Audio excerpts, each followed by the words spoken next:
Okay, so we're gonna go over how to go from glycolysis to the citric acid cycle, and also harvest pyruvate into acetyl-CoAs. There are many steps, and we're gonna go over those right now. Um, so the overall reaction for this process is taking pyruvate plus coenzyme A plus NAD plus, and then that is going to react and become acetyl coenzyme A plus CO2 plus NADH. And so basically what's going to happen is there's these main steps that are happening here.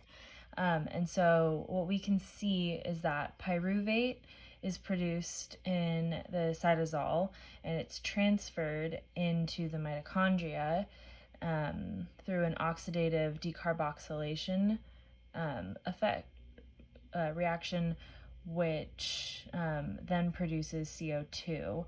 And this, the decarboxylation of the pyruvate will take place with the help of the pyruvate dehydrogenase enzyme. And then this also uses TPP, which is a form of, to form the temporary bond with pyruvate. And then, so then we're going to take the enzyme dihydrolipo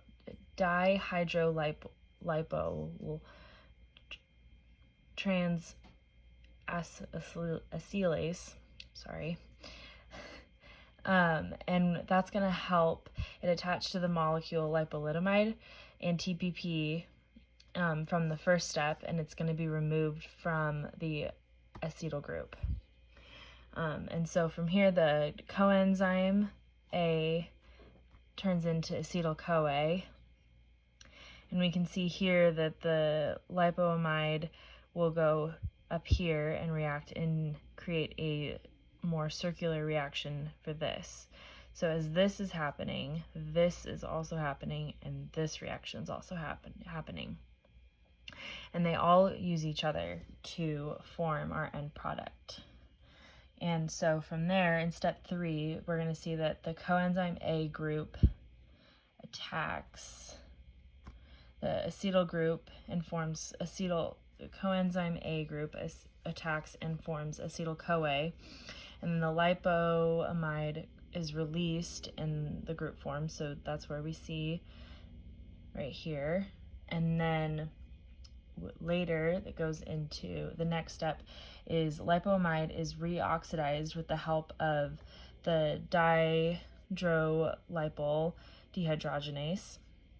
And also from this, we take the NAD and it reacts with the FAD and FADH2 reaction and becomes NADH. And this occurs while oxidizing the lipoamide.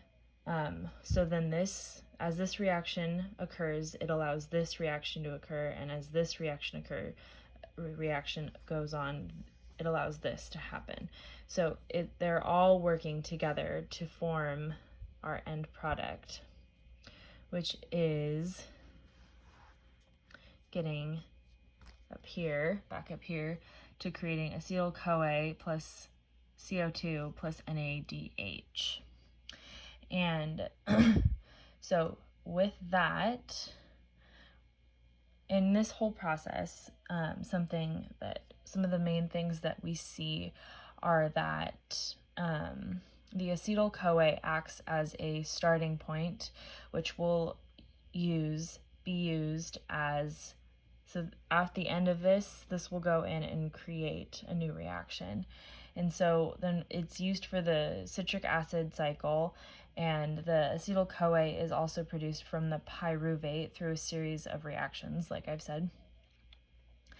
And so in the mitochondrial matrix, where this is occurring, we can see that the reactions are catalyzed by all these complex enzymes, and these are the 3 main complex enzymes here. the pyruvate dehydrogenase, the dihydrolipol transacylase, and then the dihydrolipol dehydrogenase. And using these main enzymes, the reaction can occur in the proper way, and allow it to continue on over and over. And so then a more broken down version, so this is more showing everything that is happening in this reaction as it occurs. And this is a more broken down version. So the pyruvate, which is what started up here and here, this is like more of a simplified overview of this, and this is the basic overview up here at the top.